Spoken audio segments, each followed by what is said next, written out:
Okay. I think we've stabilized. When I went live here, let me hold my face up. My face. Nope, that's not my face. That's my face. Hi. Um, when I went live, it made the internet freak out. I think our router is dying. I don't want to stop it and start over. If you're viewing, hit refresh real quick because I think the stream is probably really far behind where it's supposed to be because it went real crunchy there for a good while.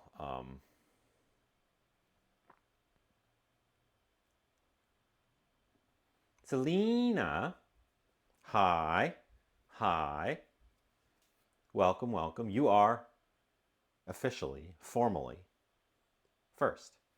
Um, if you are seeing this live, hit refresh real quick to make sure you're caught up. Um, because my stream went real crunchy and I don't know how far behind the actual live thing is. Twitch keeps saying that the bitrate is bad, but OBS says it's all stable and good. So let me know what it looks like on your end.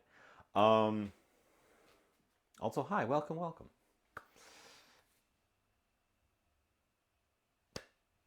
I'm making lasagna today, but I'm going to try to stick to my health theme. There's going to be cheese in it, so it's not going to be healthy. But I'm going to go with mushrooms instead of meat, which is better. I probably should just refresh my page. Let it, yeah, there, sorted its nonsense out. I don't know. Yeah, I lost about 4,000 frames just after I said go. So there's a bunch of micronutrients. Uh, let's slide over. So the concept we're working with, the concept we are basing this whole nonsense on, is you'll remember these guys, our wontons. I made chips out of them. But when I was doing that, I said, boy, these are an awful lot like noodles, aren't they? You could probably do something with them. Well, here's the something. Make we're gonna make a lasagna, and the noodles are these wontons. These are the leftovers from when I made the chips. Um, they keep, they say on the packaging, oh, you got to keep them frozen. Great. And I have kept one of these for like a month. All right, the motorcycle just went by. I probably should close the front window. Um, I have kept these like for a month and forgot about them, and I found them and they get all moldy. But they don't go moldy like immediately. They keep a good while just in a bag in the fridge. So if you don't use them all right away, they're not just going to explode on you. But just in case we don't have enough, I did pick up a fresh one. We won't open it unless I need it. Um, but we might have to open it because I already used a bunch of this one. Also, I've got the, you aren't going to be able to see it, but I've got the sound hooked up a different way than normal this time. So let me know if it sounds weird, if you get an interference, any of those things. If there's no problems with the sound doing it this way, then it's better. Because it will keep the receiver charged without having to use the audio jack. But it's a test. I did a brief test just in a recording, and it sounded fine, but a little bit softer. So I'm not sure. Let me know if anything's weird. If you didn't even notice a difference, that's the best outcome because then we just have good sound. So we aren't going to get to those wontons. We aren't going to get to those wontons yet because what we're going to start with is sauce. Sauce. We're making a sauce. Which pan am I going to use?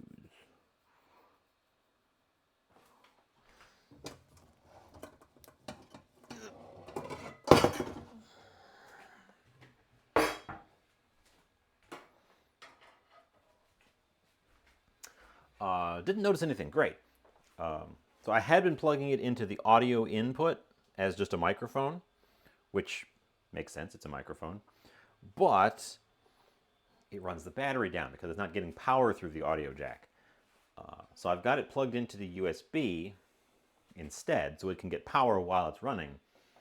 But that also means I had to set it up as an audio device for OBS. It didn't just like slot in as the default microphone. And that's where I was a little bit worried that OBS might be like, oh, that's not the same thing. You're being weird. OBS gets fussy about those things. Okay, brand new celery. We're gonna have a celery. Those are giant celeries. Wow. Well, we only need one, and we can throw the rest of this head of celery away because we don't need the rest of it.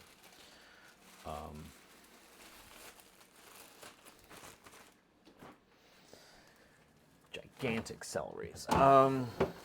I have carrot of varying size.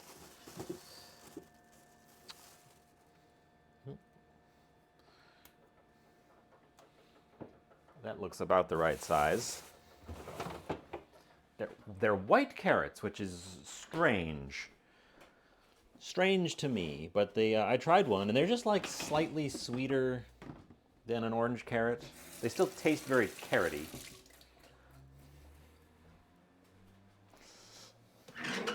And an onion.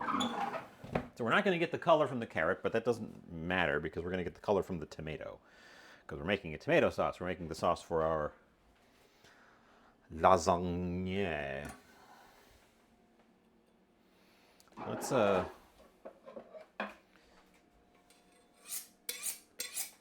touch this guy up real quick.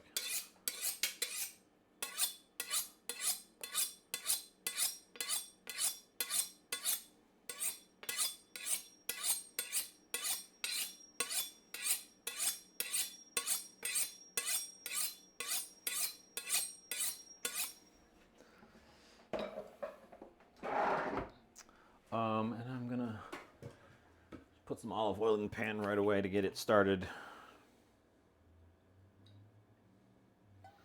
Or get it ready when I just dump my various vegetables on top of it. Take off the little white thing at the end. And honestly, the tips, usually I cut it like there and get rid of that tip, but this one is so fresh that even the top looks fine. So I'm just gonna take off the little dried up, the very little dried up ends, and use this top bit.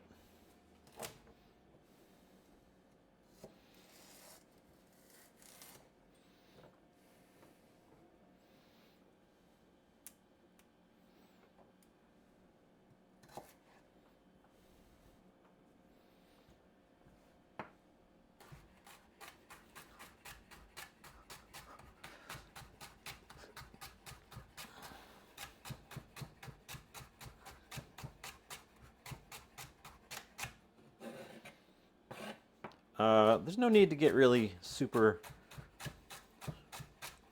perfect with this, but we do want our vegetables minced pretty finely so that they can really kind of break down.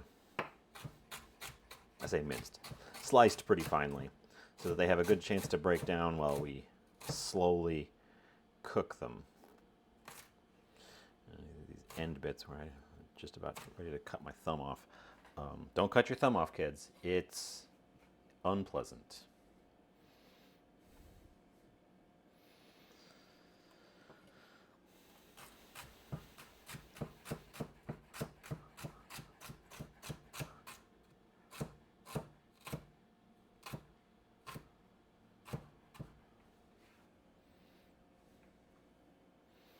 Okay, celery.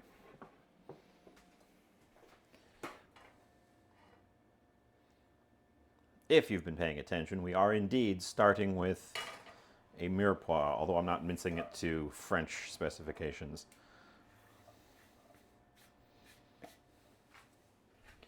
And I'm not going to put the heat on until we are... Boy, this really looks like a parsnip, doesn't it?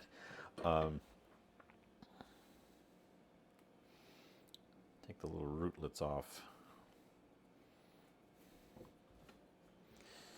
I'm not even going to put the heat on until all the stuff's in there, because I do want to give it as much chance to sort of slowly break down. It is not a parsnip, no, it is in fact a carrot. I got a whole bundle of these white carrots. They look just like parsnips, but they don't have that woody center, and they taste and smell like carrots. It's weird.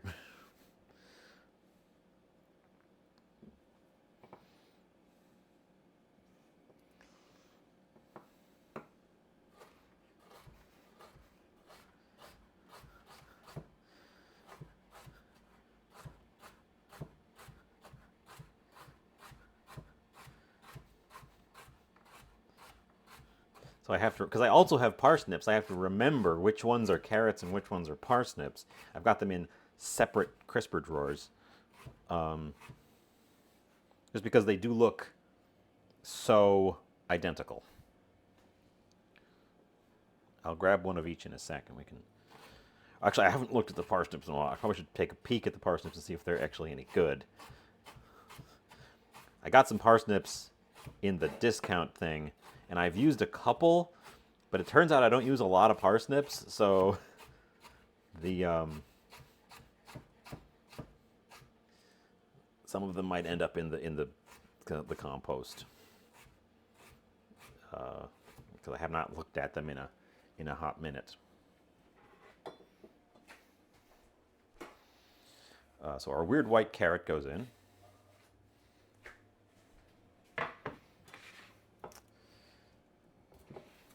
And of course, everyone's favorite vegetable,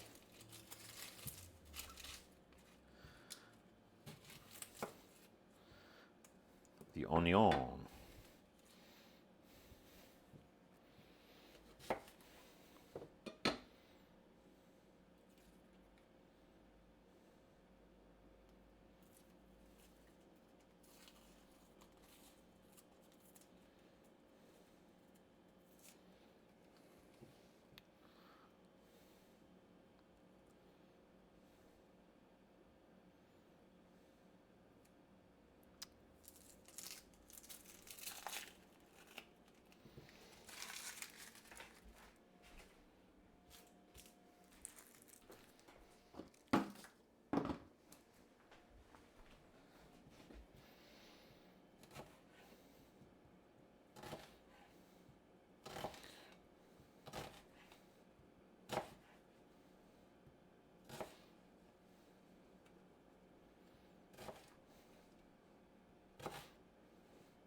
Oh, so how's it going? How's the week been?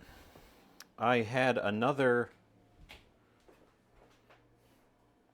invite to an interview that I attended yesterday, and as a big change up from before, I felt quite good about this one. Um,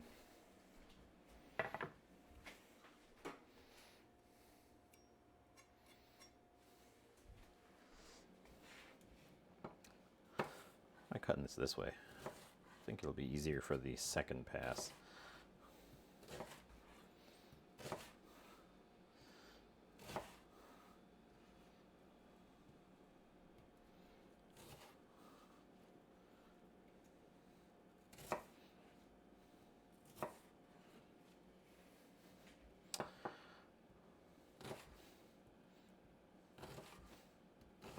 and the weather has gotten a lot better. I know that a lot of people are still in the heat wave, but up where I am, it has departed, and it was the high was in the 60s today. It was downright chilly. I wore long pants, socks.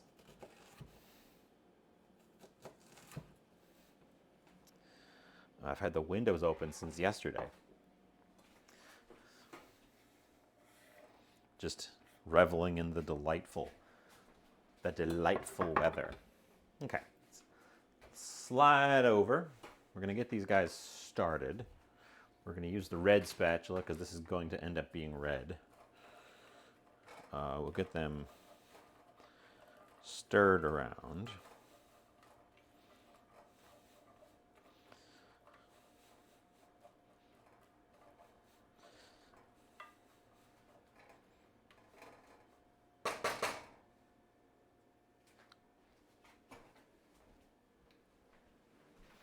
And salted.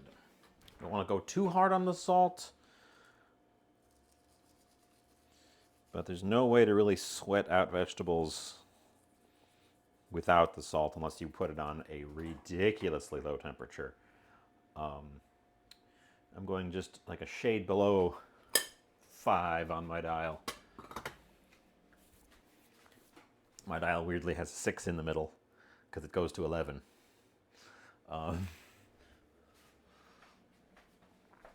But yeah, here let me do a side by. Well, let me take a peek at my parsnips and see if they're presentable. Oh, they're sprouting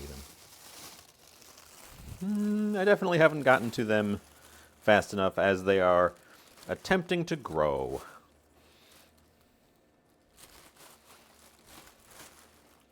But there's one. That's a parsnip.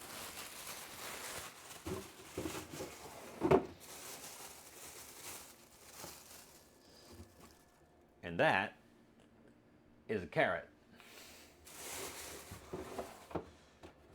You can totally tell the difference, right? You hold them side by side, you can. The parsnip has this sort of circular banding. This one's got a lot of roots on it. Some of those ones had more roots. I picked one of the least rooty ones. It also has a much thicker stem nub, and the tips were cut off in processing. I could do that to the carrot and they would match. But yeah, that's they're very similar, but boy, when you're handling them, when you're cutting them, you can definitely tell the difference. Parsnips are a lot harder. Well,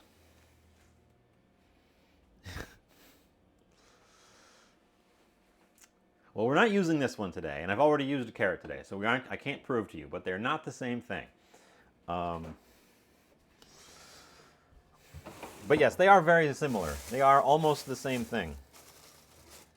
I mean, I could show you this big one. Big parsnip. I should probably do something with the parsnips, since they are pushing out roots now in the bag there, even more so than the carrots are. Although, big carrot, that one's a carrot, so I guess they're almost the same size as well.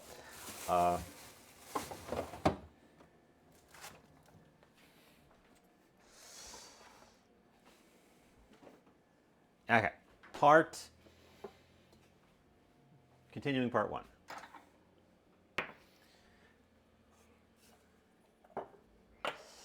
We're going to need some garlic, and we're going to want to crush it up so it can get nice and flavory. You know what? I'm going to use the remainder of this head of garlic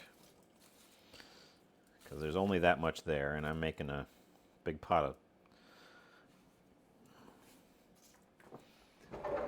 of sauce. Zerudo, hi, welcome, welcome. Peel off the roots and submerge them in water to extend their life. That's a good idea. I've just had them in a bag in the crisper, And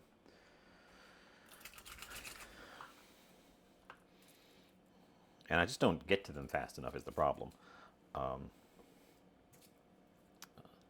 but yeah, and I probably should just do something with them.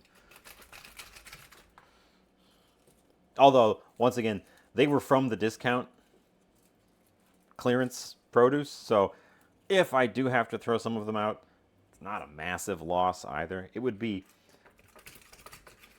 better to use them up than to discard them, but they only cost me $1. But also, hi, welcome. How's it going? We're just getting rolling on the old project.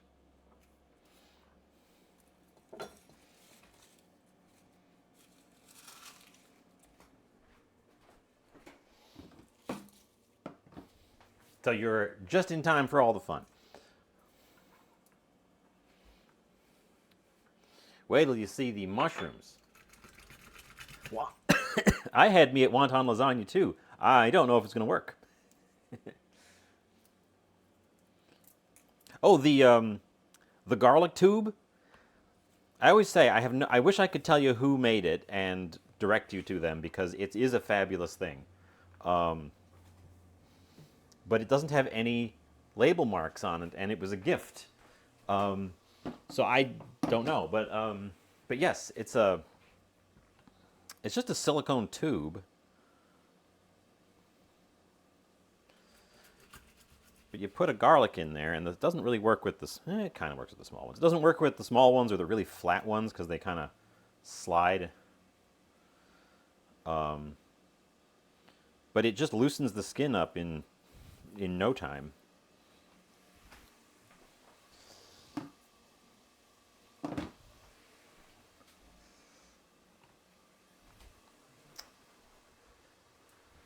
I mean, depending on what you're doing with it, you can crush it with a knife and it pops the skin loose.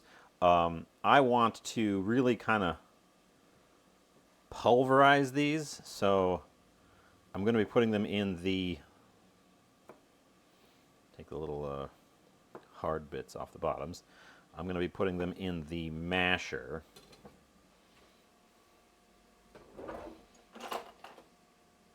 The masher.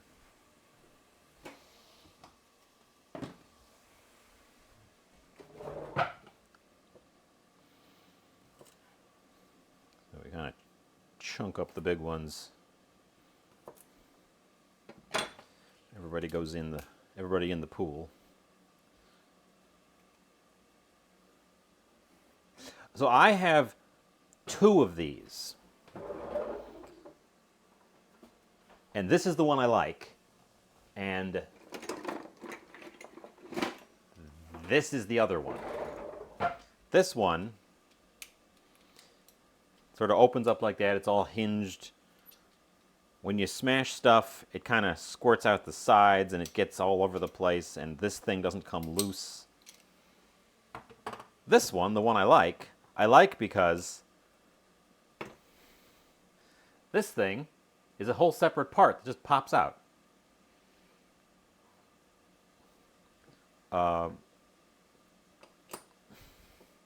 Makes it much easier to clean. When I want it really pulverized, like a paste, I reach for the microplane and I just kind of force it through.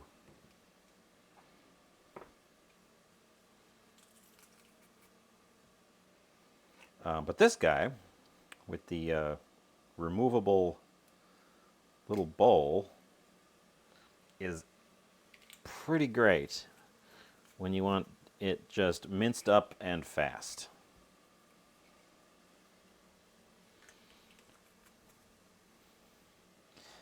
And of course, as always, we are doing our garlic well before we need it, so it has a chance to really develop its flavors before we introduce it to any heat, which will cause the enzymes that generate that flavor to break down.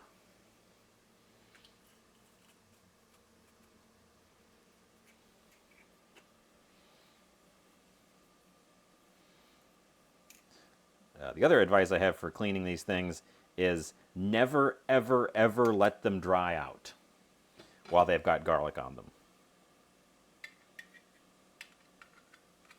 I almost used the blade end just then. Never, ever, ever let them dry out when they've got garlic on them. The garlic will become a crusty, horrific mess. That'll be a nightmare to clean. If you want to, and I'm just putting some water in a dish here. If you're not going to clean it right away, just throw it in a bowl of water to keep it wet, so that when you do get around to it, it hasn't hardened. That's going to get set aside. We're not going to put that in until our mirepoix is mirrored and poid. Let's go check on that real quick.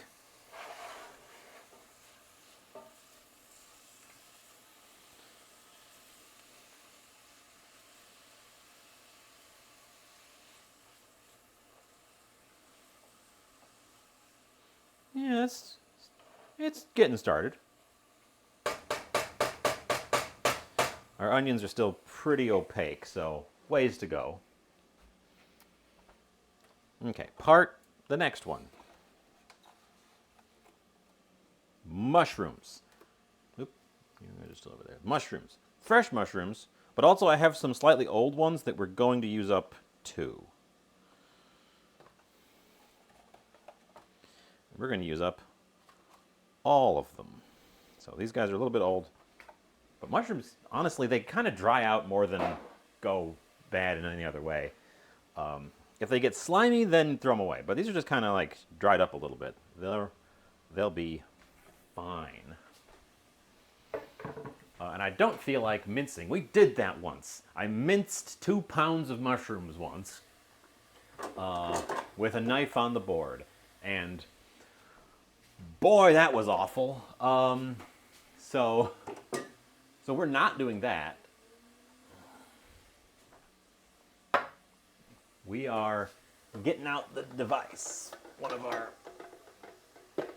devices.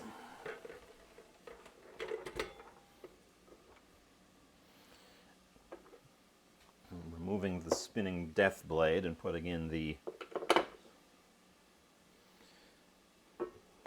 flat, that one.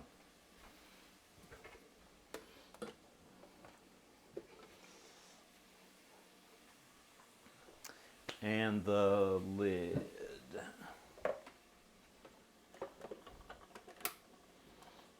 Okay. Power.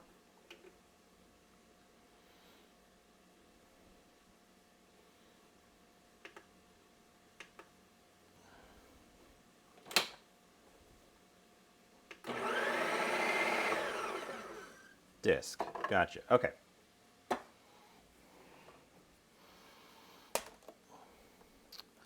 So, a lasagna, a traditional lasagna bolognese, is made with a bolognese, which I am not making. Not really. What I am doing is making a mushroom bolognese.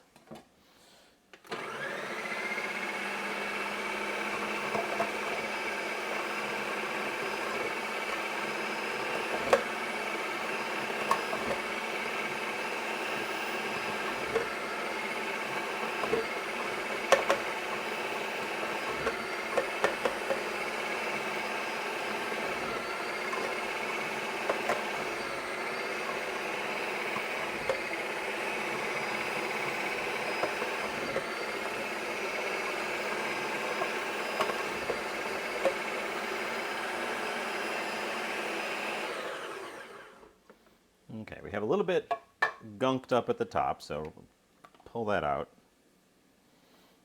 It gets a little gunked up here. Be careful, the disc is very, very sharp.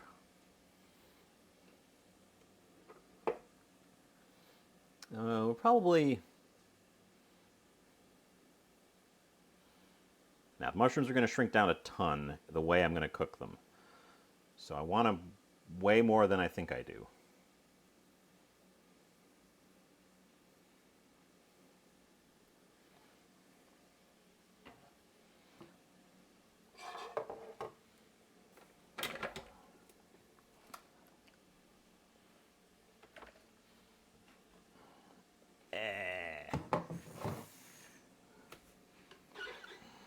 slide over. Okay, how did that actually work out? Oh, there are just some big chunks in here. Okay, well, that kind of worked. That kind of worked, but not as well as I had hoped.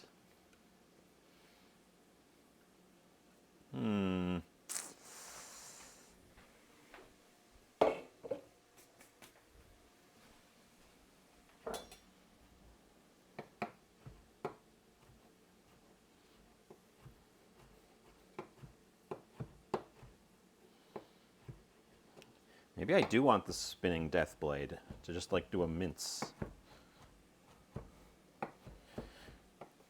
Because I think it sort of grated them more than I was hoping for.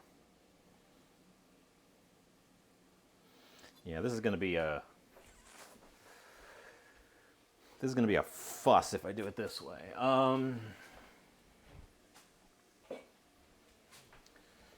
Bring the thing back.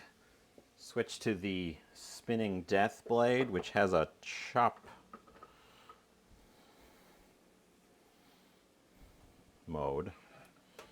We don't have to puree, we can just chop.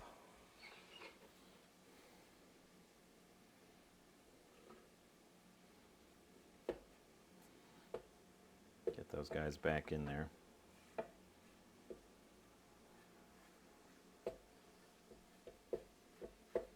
I will have more sauce than I need. That's almost assured.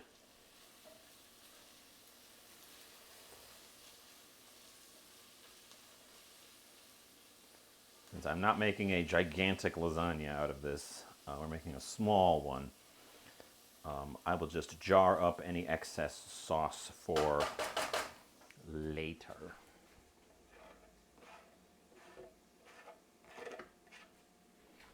Max, hi, welcome, welcome. We're currently spilling stuff all over the place. We're doing a mince. We're doing a mushroom mince. How's it going? Welcome, welcome. Okay, if I put this on chop, power, chop.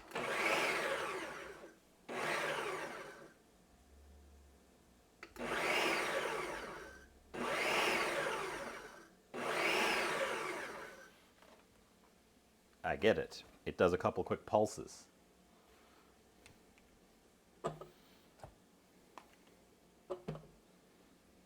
Finished with work for the weekend. You shouldn't work on the weekend, but hooray!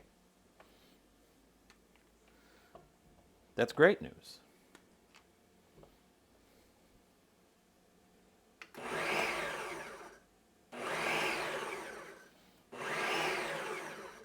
I should have started with this.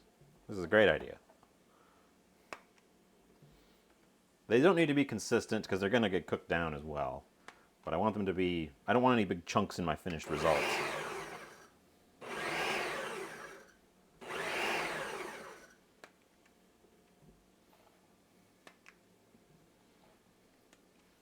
And yes, I am using all of the mushroom.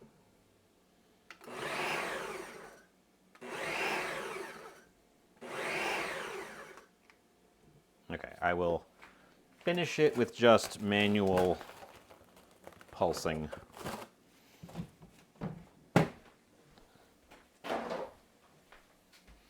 Put the little thingy on and go. We got one that's just riding in there. That's not supposed to do that. Oh, we got a couple that are just riding in there. Oh, that's a much nicer mince than trying to throw it through the disc, except for these big chunks.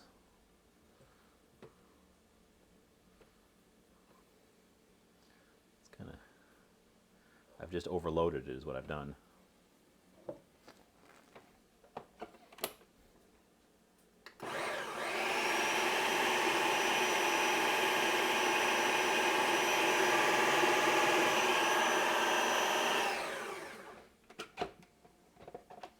Got it. Okay.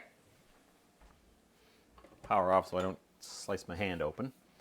Now that's what I was looking for. We did this one time with a physical, with my oops, I just cracked the camera, or whacked the camera.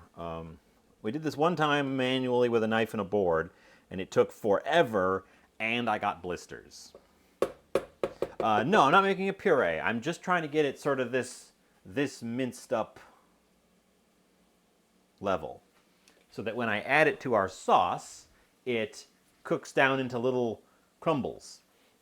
Because what we're making is essentially a bolognese, but with mushroom instead of meat.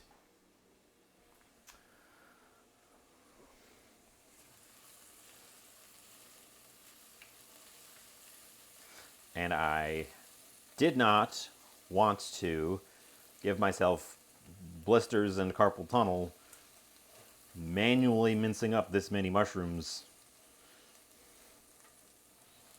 like last time.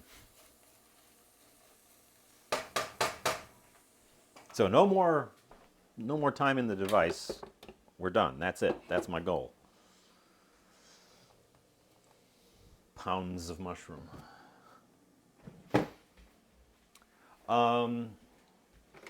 This part can get put away before I get it dirty. But unfortunately, I already got the disc dirty, so that's going to go in our dish sink along with the post.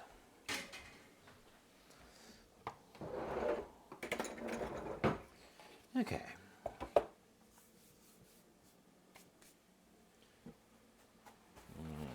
Gross.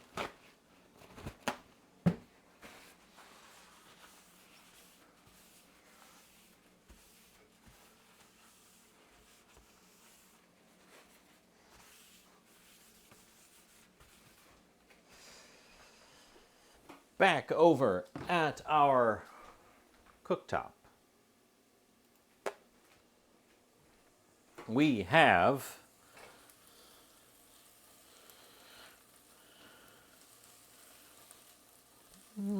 our onions are looking translucent. I'd actually like them to sweat out a little bit more than this. But I think we can start adding some other things, because they'll get there while we cook down a few other things. Number one, time for our garlic to go in.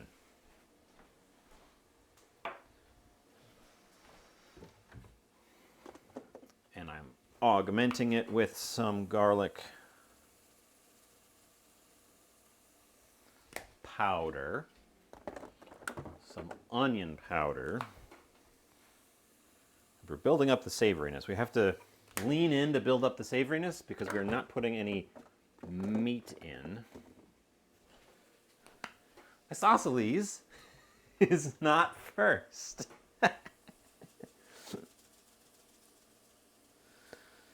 Hi, Isosceles.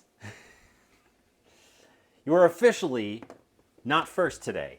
It is a red letter day.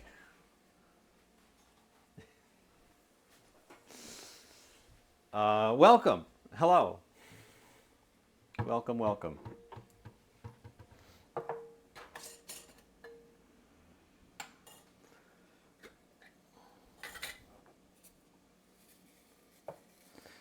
We're working on our sauce. How's it going, Isosceles?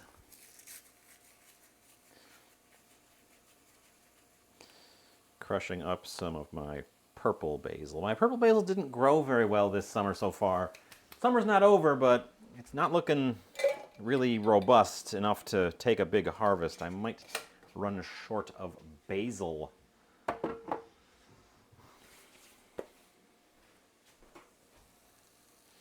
Which isn't ideal.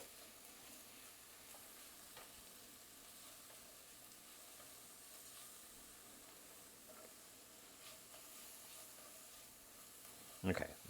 The powders will take up some of the moisture that we've been working out of these vegetables, so this will very quickly dry up and potentially start to burn. So, Bookwoman, hi.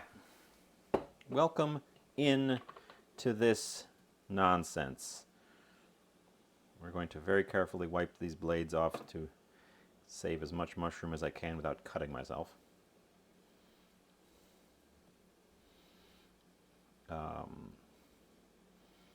Welcome to whatever happens today. It certainly is a day.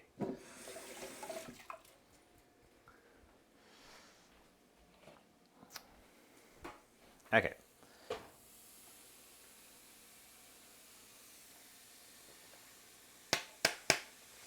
The ones near the bottom are definitely a little sticky.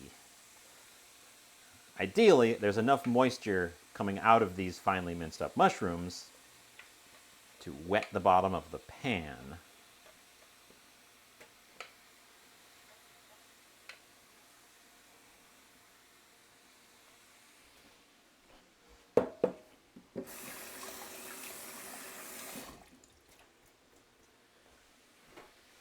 And they will also continue to lose some of their volume as we cook them.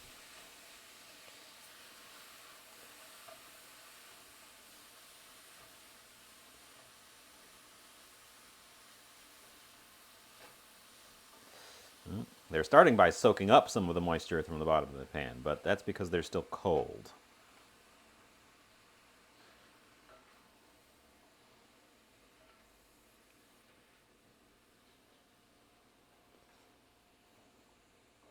Okay, I'm going to give them another shot. I'm going to dry my hands off real quick so I don't get clumps of salt on my hands. But I'm going to give them another shot of salt.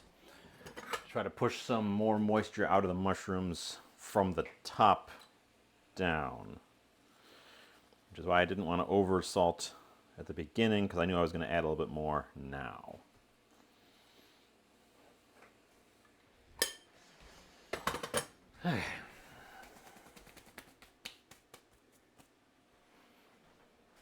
And then I think we lid this for a little bit.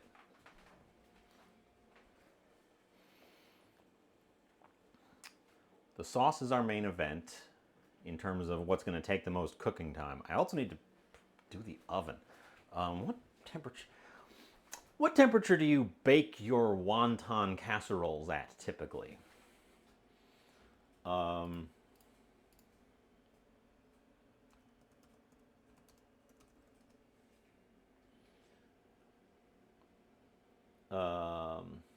temperature do you cook a lasagna? 375, which is 375 is what I made the chips at as well, so that makes sense. And the vessel that we're making this in, I think it's going to be this one. I think it's going to be this one, the long skinny one, because it's just the right width to lay these out, and it's deep enough to make like 3 good servings. If I went a size up, well, it wouldn't be a size up, it would be shorter but wider and the same tallness.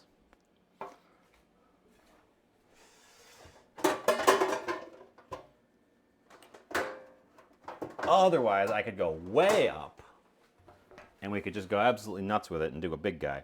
Now, I am restricted by the cheese. There's a cheese sale on, but I only got 1 log of cheese that's appropriate for this. So we're restricted by this quantity of cheese.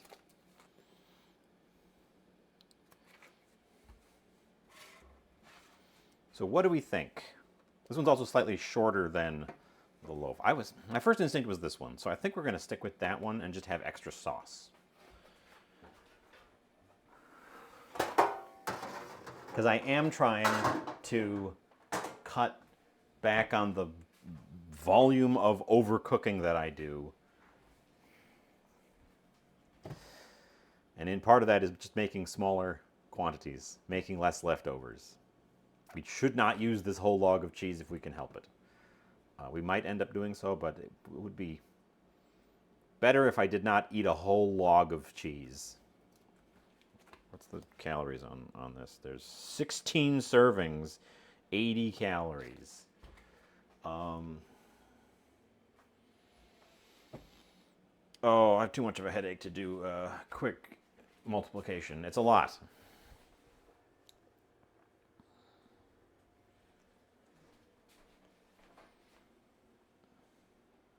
Okay, I talked that through as though I was asking for advice, but in fact I was just telling you what I was deciding.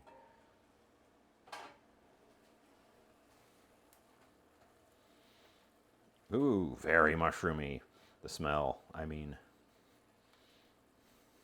Also the appearance of it, but...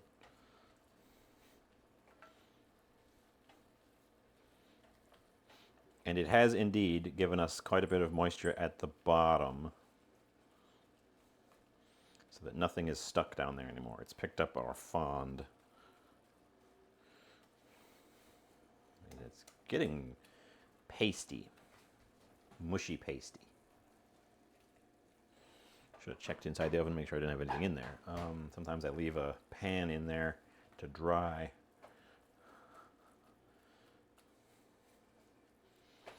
It's looking pretty okay, honestly. We can turn the heat up a little bit, I think. Let's start contributing more components to this. Tomato paste. Where did I move the tomato? There it is.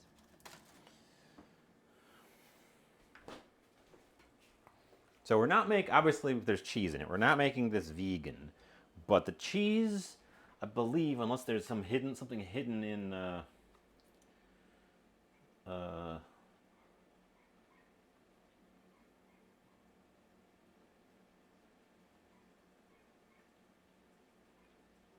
yeah, it looks like the cheese is going to be the only thing that would make this not vegan. Oop! Oh, shoot.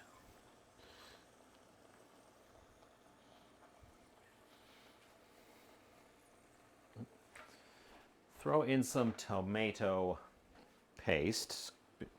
Be sure to have a little squirt go off towards your feet.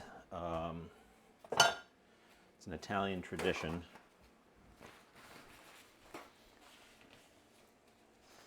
Did I get it on me? Oh, I did.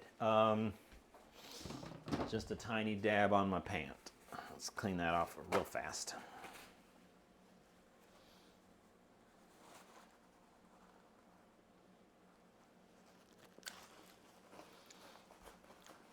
We need to stir in the tomato paste so that it has enough time to cook out that sort of metallic raw tomato paste flavor.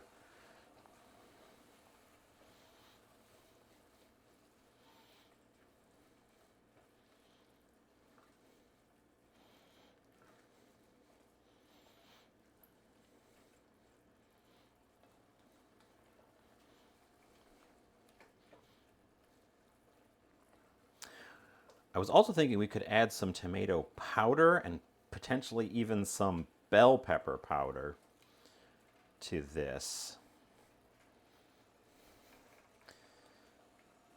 to give it more character. I'm a little bit worried about it being kind of flat.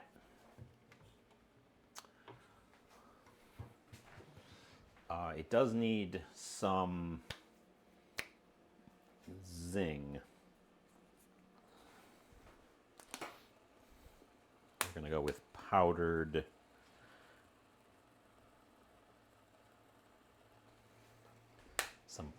cayenne as a little zing. My phone just dinged. Let's see if that's an emergency.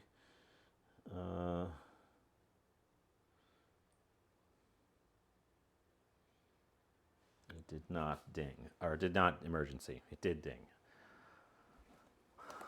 These guys. These fellas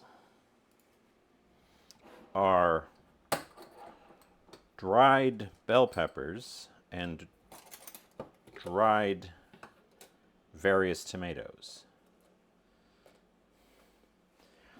I think I am going to find my little grinder and crush these guys up and throw them in there while we're doing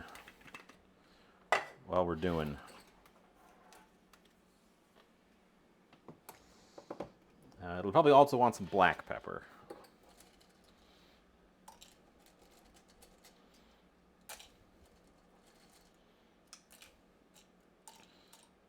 Okay, some of those, some of these.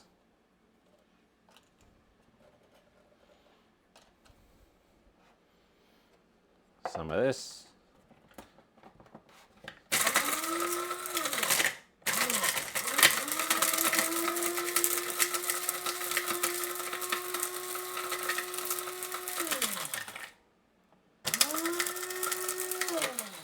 I think the core of the tomato got really hard when I dried it, because that's the bit that's rattling around in there. But those should also soften up as I cook the rest of this, or as I cook it out in the stuff as this gets more juicy. So throw that in there. That should give us a little bit more character. I want to say character. I don't know that that's a valid culinary term, but that's the one I'm using. We're going to give it some character.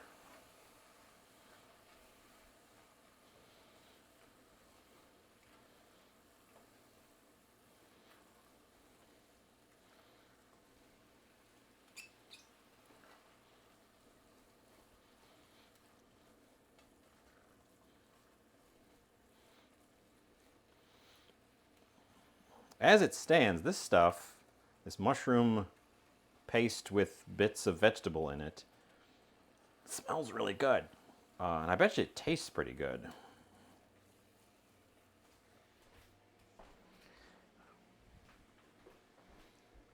But we're not done with it, so we keep throwing stuff at it. Next is some wine. Because it's getting kind of dry at the bottom. When I push it, there's no pooling liquid, although it's not quite sticking yet.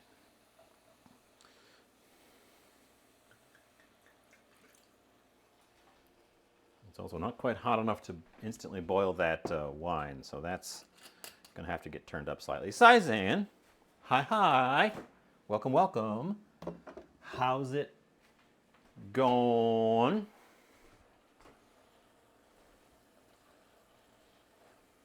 How you doing?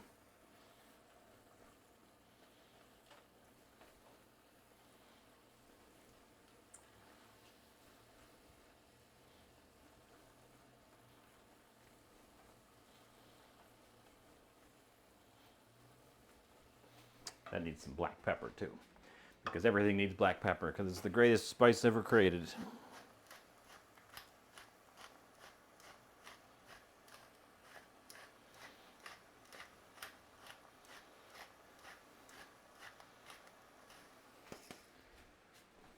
Saizan wants a moisten. Saizan is also not first.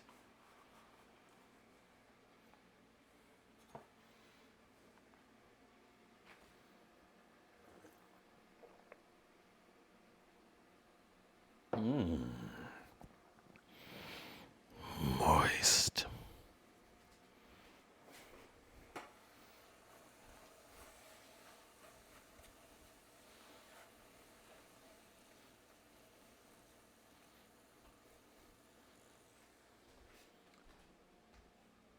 Oh, well, take care. Glad you could stop by, if even for just a moment. I've had my windows open. I've been outside today, so yes, absolutely. Get out there and enjoy it. It's been beautiful. It's been absolutely beautiful today.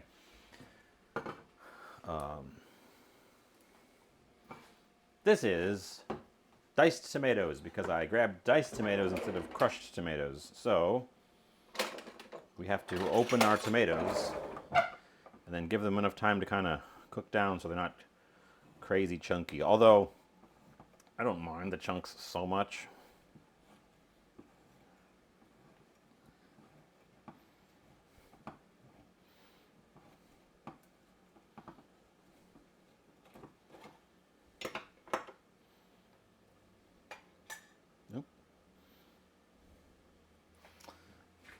Throw that in our pot.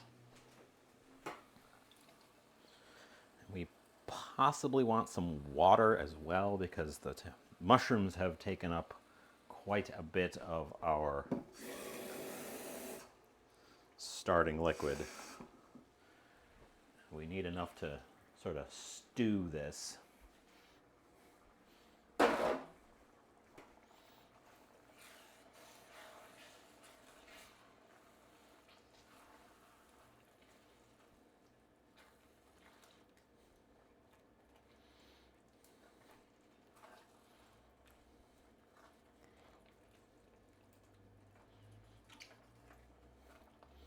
Crushed or even pureed would have been more ideal in this situation.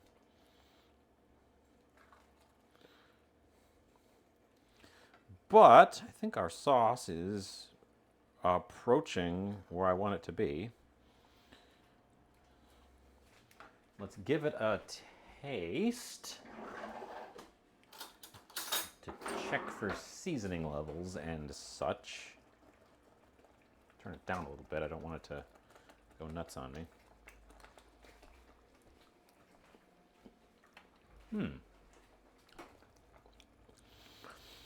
Boy, it's different with no meat in it.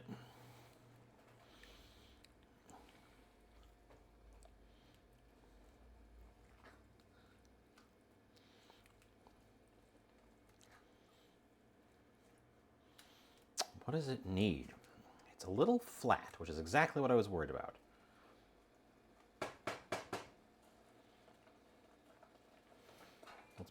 Let's put the lid on it and let it do its thing. The easy cheat is eggplant bolognese. That sounds fun. The easy cheat here is just to go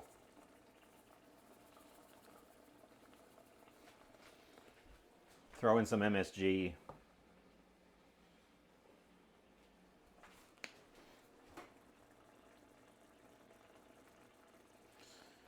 And a little bit of smoked paprika to kind of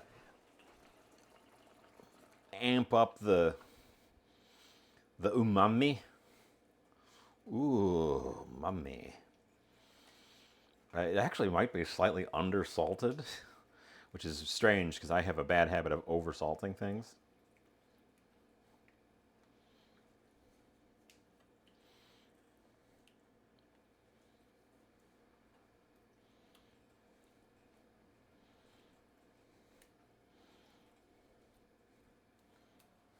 It sure doesn't look like a Italian sauce.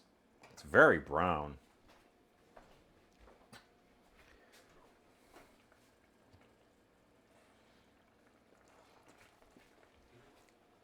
Better. MSG certainly woke it up.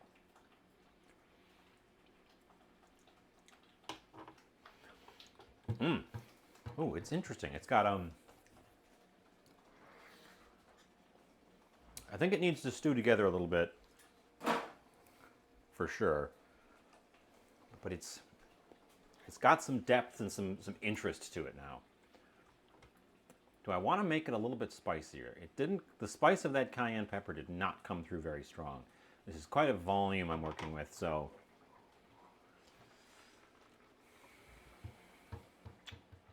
we could zhuzh it up with a little extra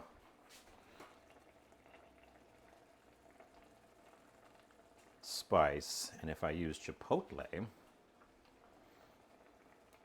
which is the wrong flavor to go with Italian food, but if I use chipotle, we also get a little bit more of that smokiness in there.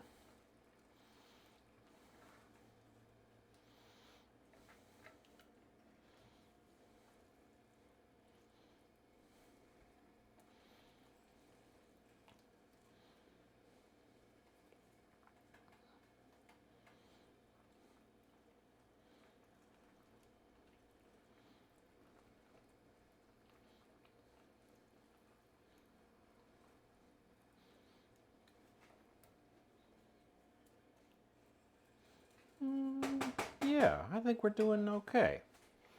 Put the lid back on. I think we're doing okay. over here.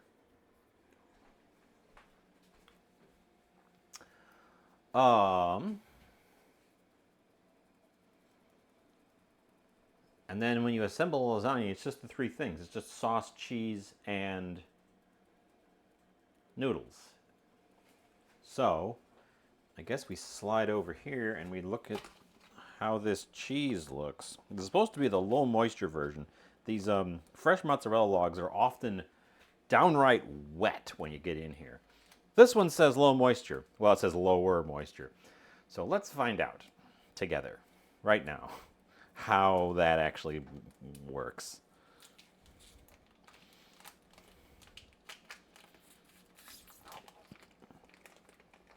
Still seems a little wet. I also want to see how thick the slices actually are.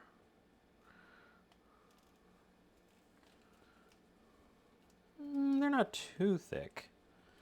This actually looks perfect for what I want. Okay. No, that's going to be good. That's going to be good.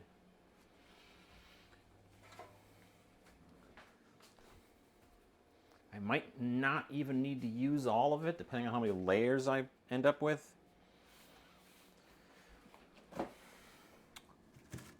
Let's get out some parm.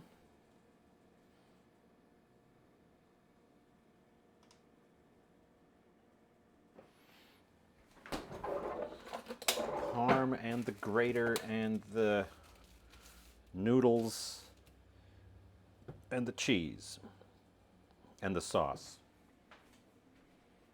And then we got to do something while this is baking, and I don't know how long to bake it. Because I've never done anything like this with wontons. How long do you bake a normal small lasagna? Probably a long time.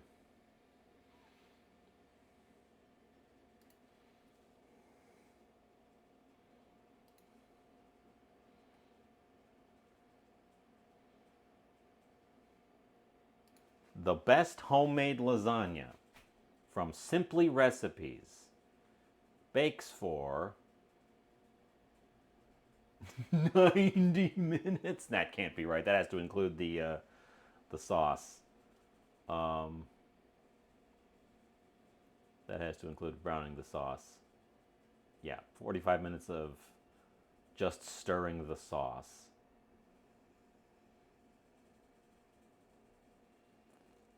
Theirs is also big.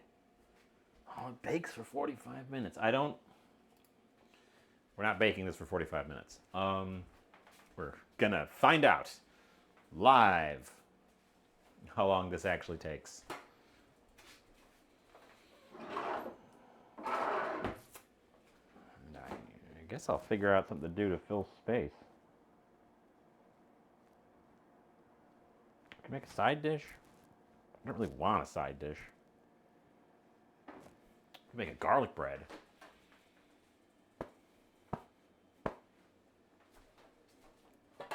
Let's see what this looks like. Nope, you guys are over there. Join me over here. This is getting juicy. Juicy to the point where I kind of want to cook some of the juice out. But also, when I stir the juice in, it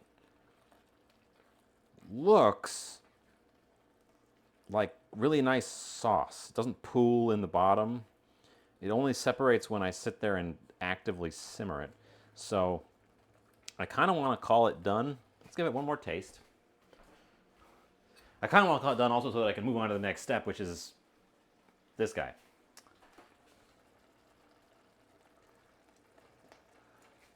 Oh, hot. Oh, hot. It's nice. It's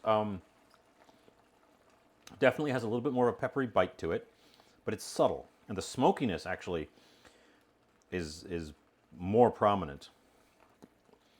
With some cheese, that'll be very, very nice.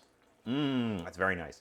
I, as said, have way more than I need, but let's get this on a trivet over here so I don't have to haul it back and forth.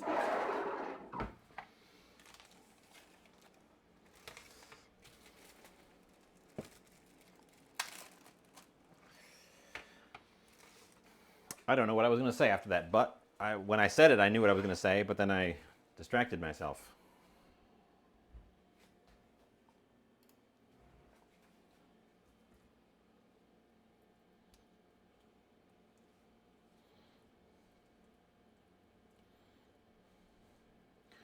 There's going to be plenty of this for just general eating. And it's all veggie, so I can put it on pasta and be like, this is healthy, while I shovel in a pile of starch into my mouth. Okay.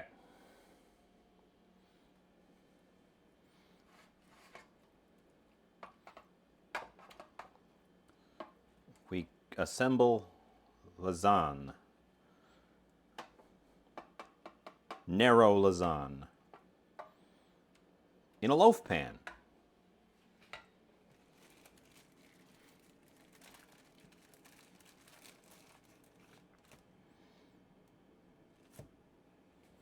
Sauce on the bottom, followed by noodle.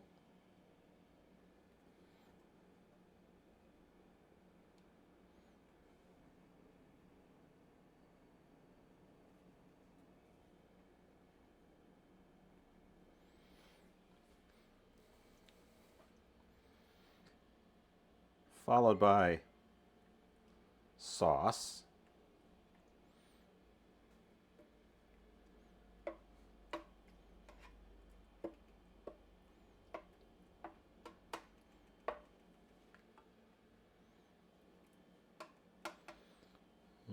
More sauce on this layer, I think.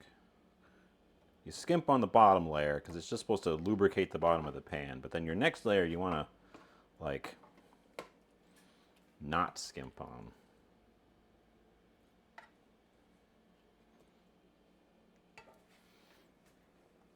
Then we go in with cheese.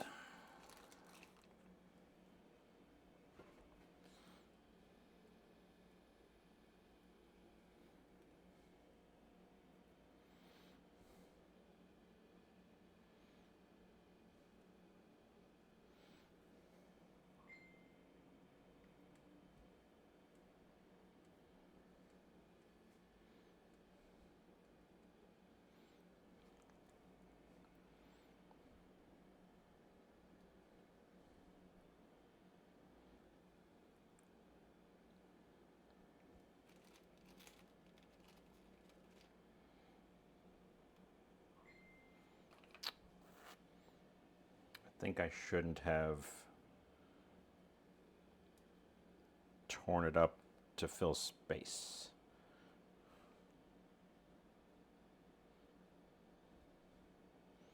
Put that one there.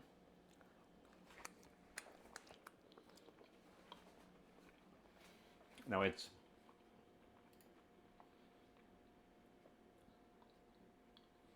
sauce, noodles, sauce, cheese.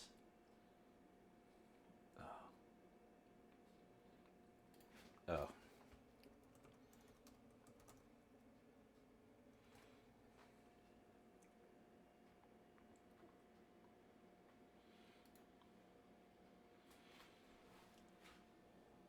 Sauce, noodle, sauce, cheese, sauce, noodle, sauce, cheese, etc. Okay.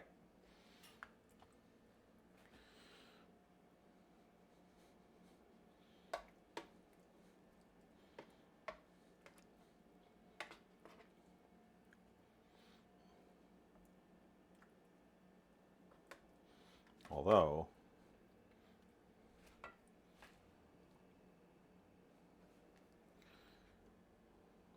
these wonton skins might be too thin to do it just like that. I might need to actually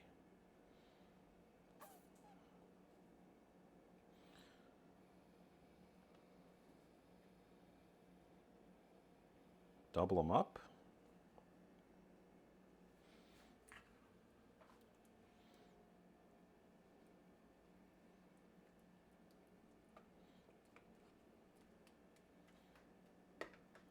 Or thin out the layers of sauce a little bit. Wow, this is calling for more sauce than, or it's using more sauce than I initially expected it to.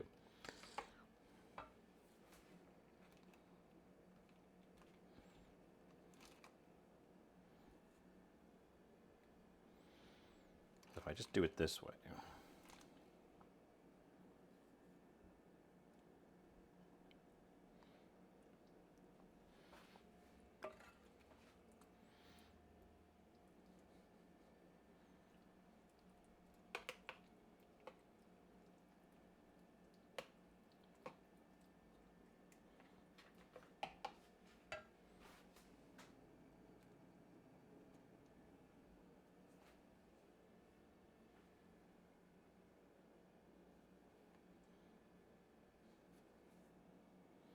Yeah, I do need to double them up, or they leave gaps.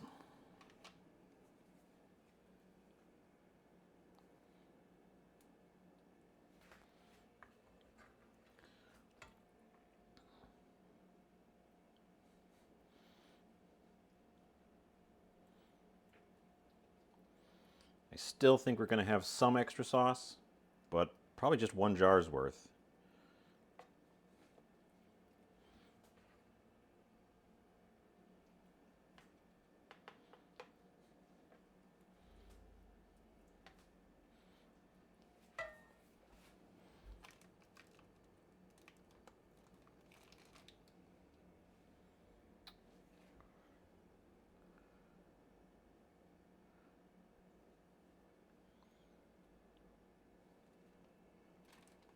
And we've used a healthy proportion of the cheese as well.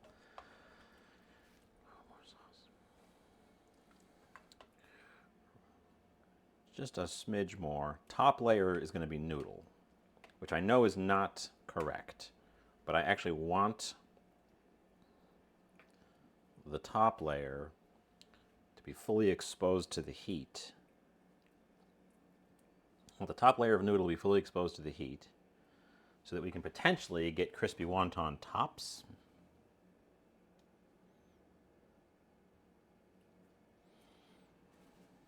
And also, I did not need the extra package of wontons.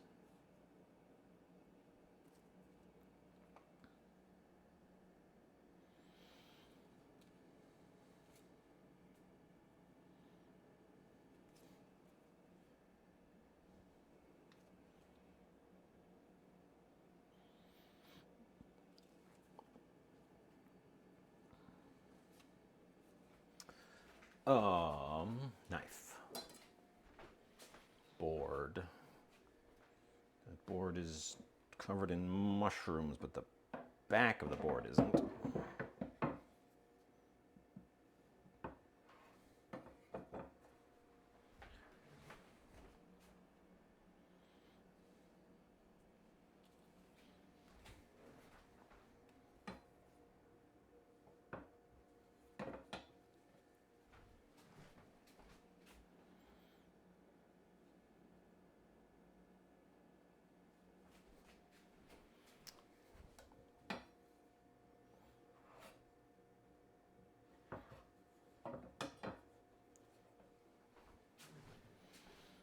Trying to thicken up the top layer a little bit by putting these extra stripes in.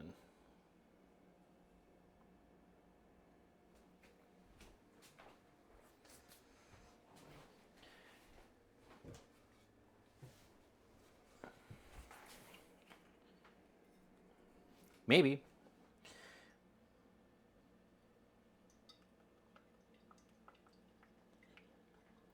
Figure if we're using wontons, we should lean into what they are and not just go mindless with them. That's some olive oil. We're going to olive oil the top, ideally to help these guys crisp up and not just scorch.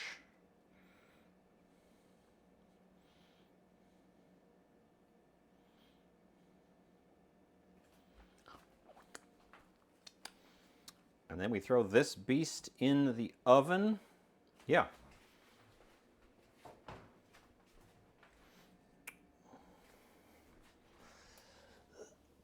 Right there, in that oven. And we don't have a timer because I have no idea how long this is supposed to take. There is no guide for how long this is supposed to take.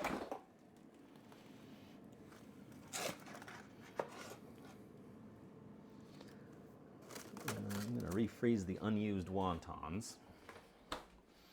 I only ended up with this much sauce left, which is like enough for one plate of spaghetti. Or two if you're really stingy. Which is surprising. I thought we were going to have a lot of extra sauce. I'm still going to put it in a jar.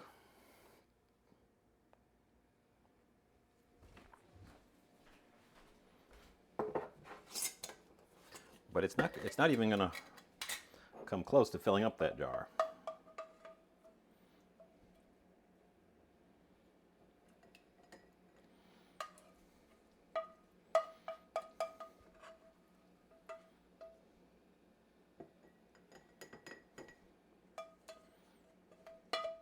It can live with my other jars, my jars of plum syrup and apple compote.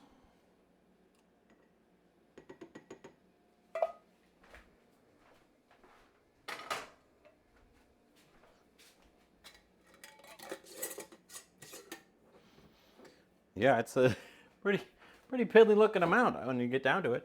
I'm surprised. I'm surprised. Oh, there's also a jar of...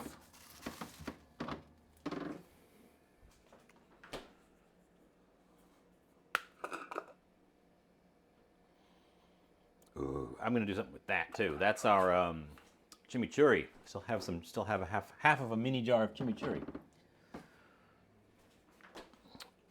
Okay, what do we do while we wait for the lasagna to lasagna?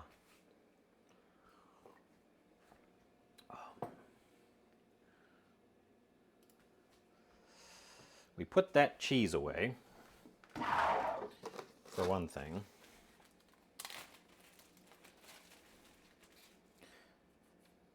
The wontons were quite thin, and I also was using a loaf pan, so it doesn't have the same width.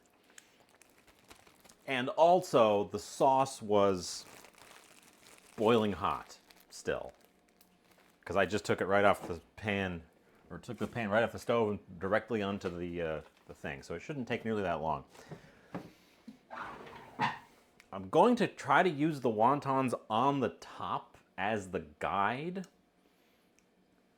If they get like too far gone, we should take it out.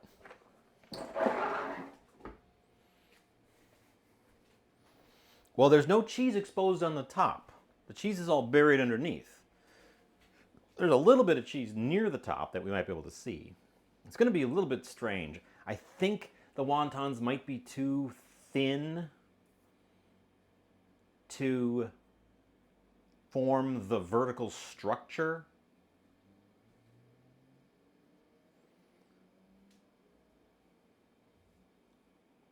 So when I get it out of there, it might just be a pile.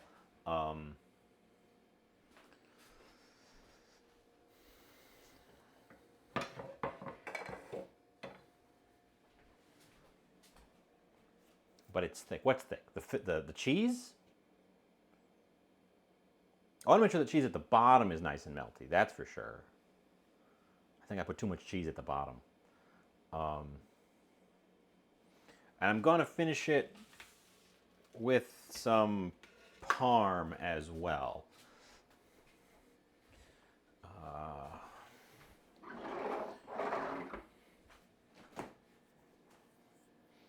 Do I have anything else that I can do in the meantime? Oh, I know. Now this is super unhealthy. This is the opposite of health.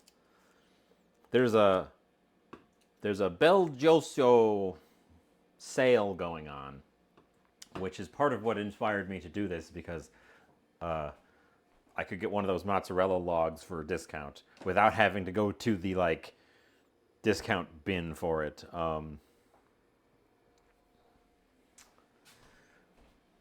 But I picked up a burrata, which, as it says, fresh mozzarella cheese filled with mozzarella soaked in cream. If there was anything that was not healthy ever in the world, it's anything that's described as soaked in cream.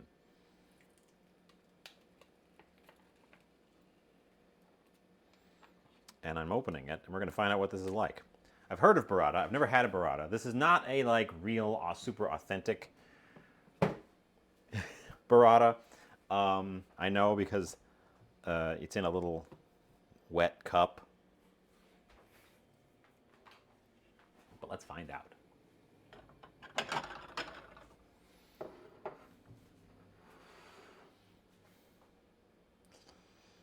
Now, you don't eat the juice. But there you go. What do you do with a burrata?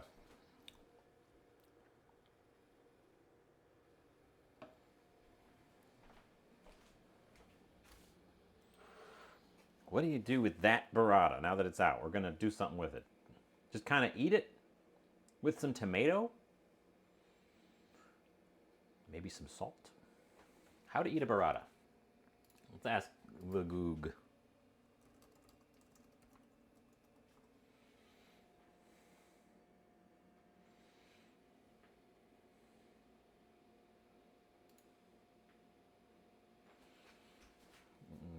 On top of a pile of tomatoes with strawberries and caviar. I don't have...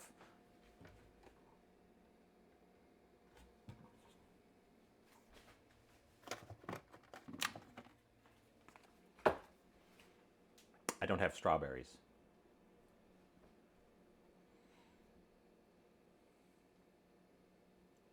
What's the date on this caviar? Oh, we should use this soon. It's dated for September of this year.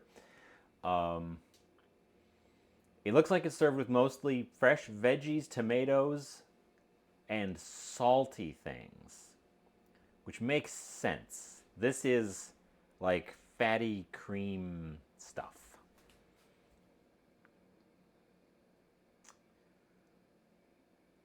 I don't have any fresh tomatoes right now. I have cucumbers. I've got bananas. Found more bananas. This time it was 17 bananas for $1. They're making the bunches bigger.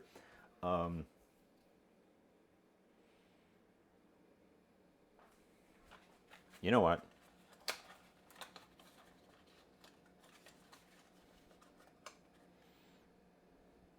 If this stuff hasn't gone weird on me already, and it might have, because it's kind of like green in there, it's not going to last much longer. And discount caviar, $3.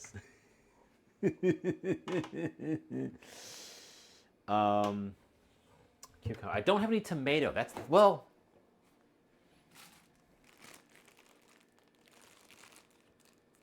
I have a little bit of tomato.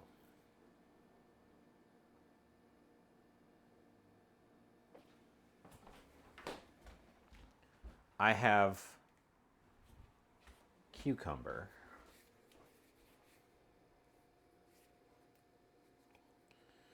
Fresh from the garden, scrape the little teeth off. Black lumpfish. Black lumpfish. So it's cheap caviar to begin with.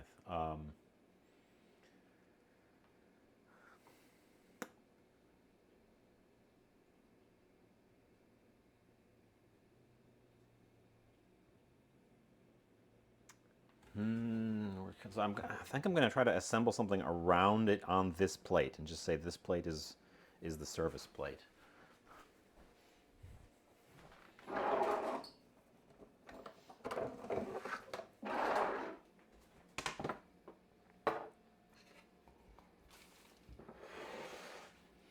Okay, I think we're cooking. I think we're back to cooking.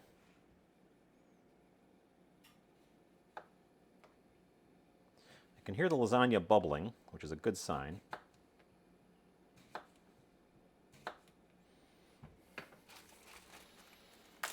We are not using this tomato. We have 0 tomatoes. I opened the bag and I could immediately see there's a part at the bottom that was gross. And if part of it's gross, the whole thing is gross. We're not playing around with that.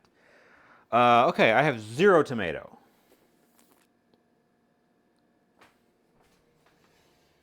At least I have 0 fresh tomato.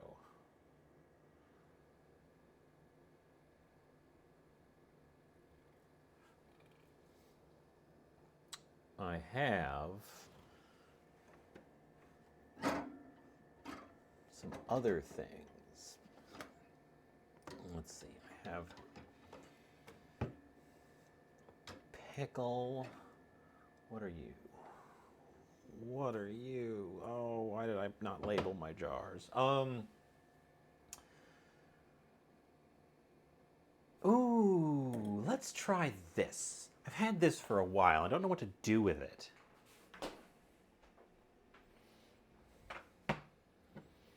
Tomato jam. First of all, let's open it and see how it's doing. It needs to be stirred up.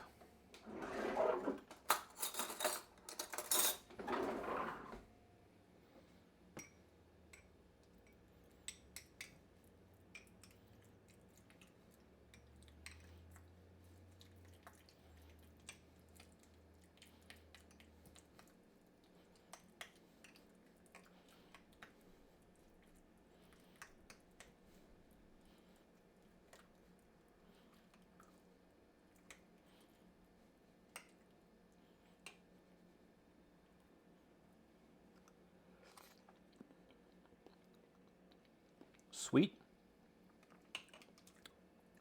Faintly tomatoey. Yeah, I think I can play with that.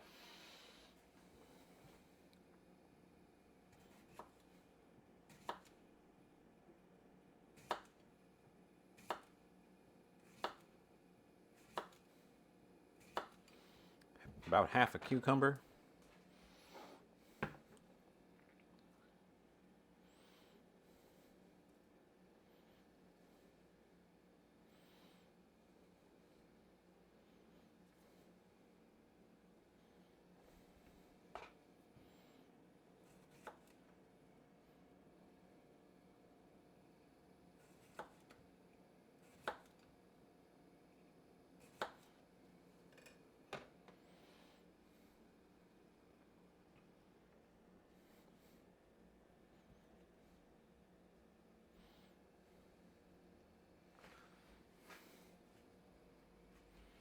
Okay. So about half a cucumber around our burrata.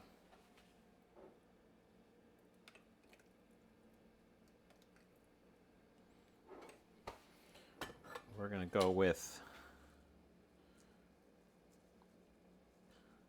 a circular pinch of salt and a little on top.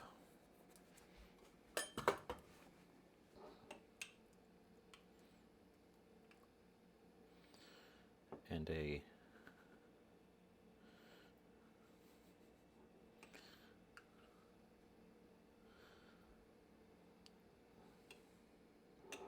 artful dollop of tomato jam, also salted.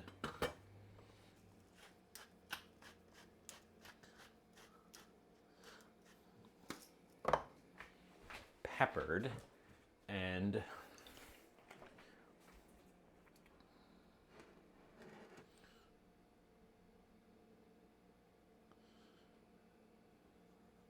lightly olive oiled.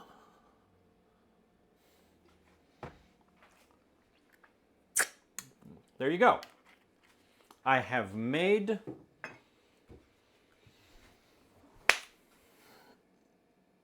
an antipasto. No. Yeah.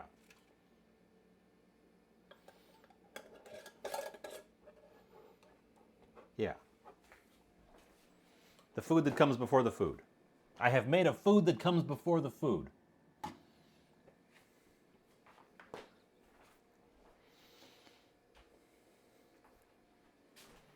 I'm going to take a picture of this. We'll come back. We'll dive in. We'll just see what this is like while our lasagna is baking.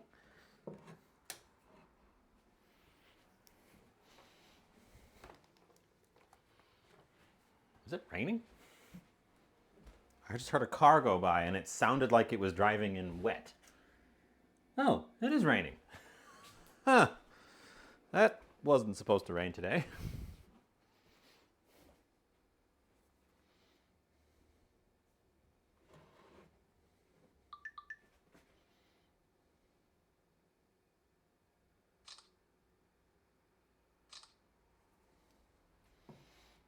Okay. Now let's see if I ruined this. If I ruined this. A little piece of salami might be tasty, but I'm kind of on a no meat thing today, just by happenstance, and I'm going to stick with it.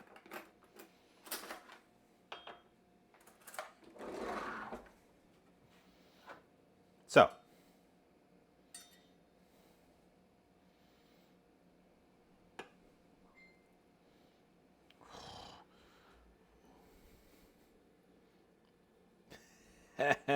it's creamy in the middle, that's for sure.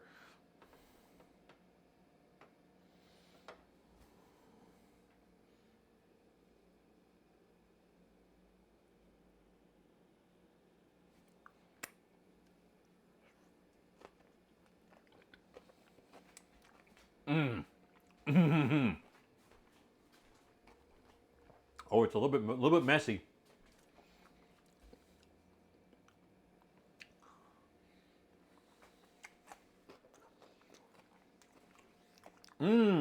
Ooh, and the sweet tomato jam actually, it offsets the richness of the burrata. Not gonna lie, the burrata tastes an awful lot like mozzarella and cream.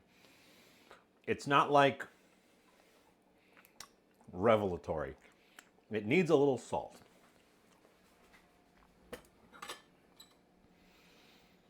But I think it goes really nice with the fresh crunch of the cucumber and the sweet but faintly tomatoey, savory of the tomato jam. That's why I never knew what to do with the tomato jam. It's because it tastes like tomato, but it's definitely a sweet thing.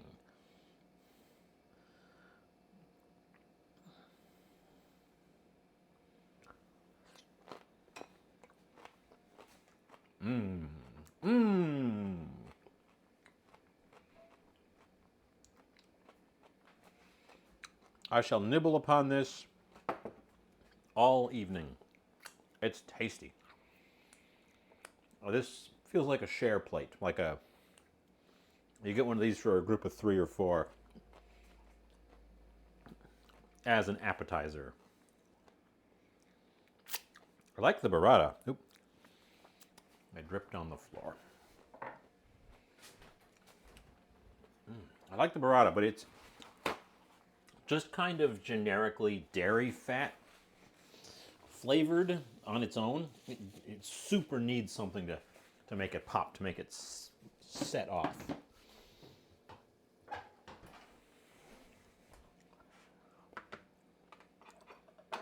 Okay, well, that's my interlude 1. Shall we peek at the lasagna? I did not look at the time. It's been 20 minutes, maybe? Tops? I kind of waffled around a little bit, lost track of it.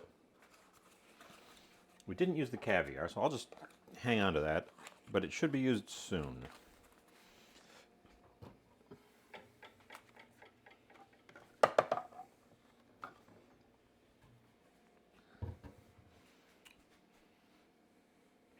Let's slide over and take a peek at our lasagna. Actually, I'm going to ask, how do I know when lasagna is done?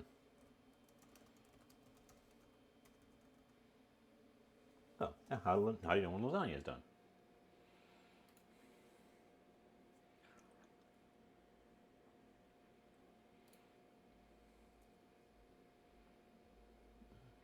blah, blah, blah, blah, blah. Time. How can you tell if it's done?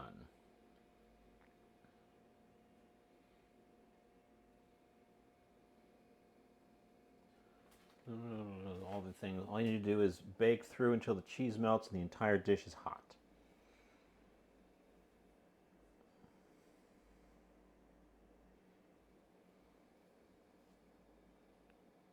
I heard it bubbling, so yeah, let's just haul it out and take a look at it. It was a pretty small pan.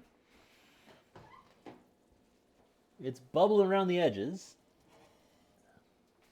The wontons are starting to blister a little bit where they have curled up, which is a thing wontons do. It doesn't look the greatest on the top with the wontons. Probably should have put cheese on the top layer. Didn't do that.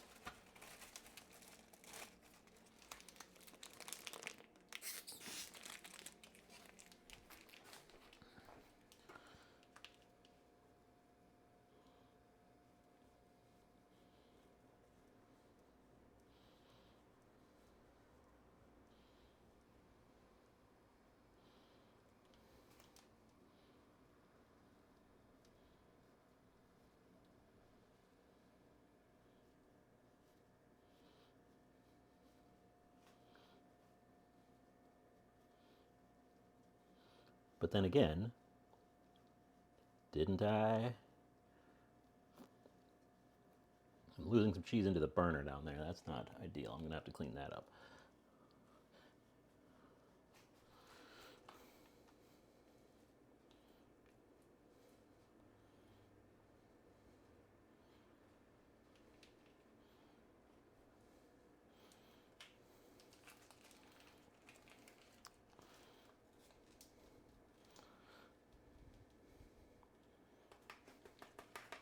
Okay. Cheesed with parm on the top. I didn't want the parm to burn, so I was never going to put that on right away. And I wanted the wontons to get a chance to be exposed directly and get crispy. So we're going to leave that in there long enough for that part to melt. And then that's going to be, I think, done because it was actively bubbling around the edges. And that's supposed to be the, like, sign that the interior has gotten up to boiling. Ooh. We've got a headache today, too, which isn't my favorite. It's one of my least favorite. It is among my least favorite. And unfortunately, I know exactly what's causing this headache.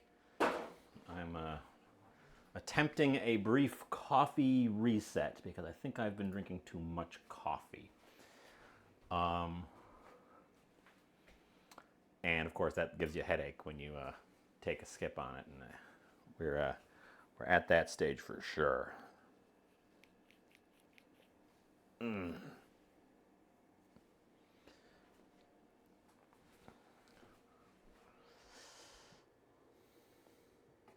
So not much I can do about it. Painkillers really don't do anything for a caffeine headache in my experience. The fact that I'm having a headache also confirms that I was drinking too much coffee. This is a good combination.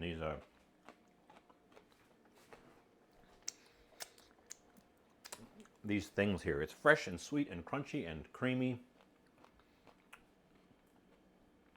and salty and rich.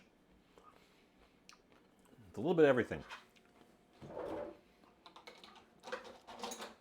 I dare say it's a good combination.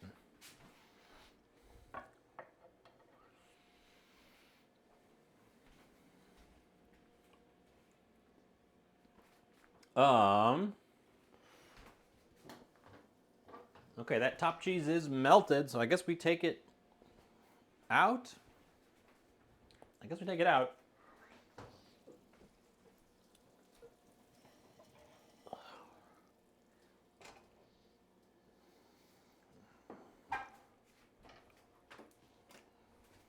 What do you think? I kind of wish I hadn't done that little cross piece in the middle because it's way more visible than I think I anticipated. I thought the wontons at the top would get more craggly, kind of obscure the seams, but they really didn't. Which is a tad unfortunate.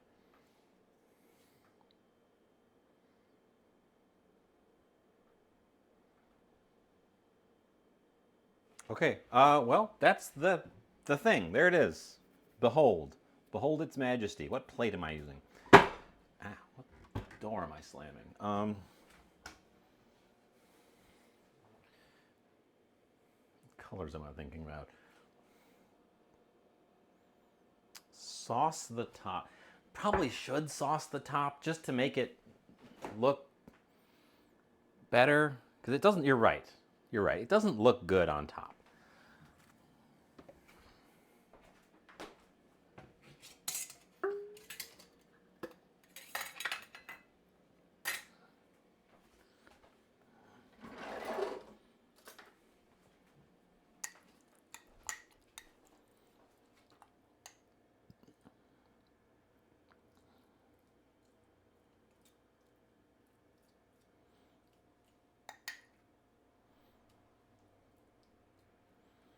This means I think I'm going to use up all my sauce.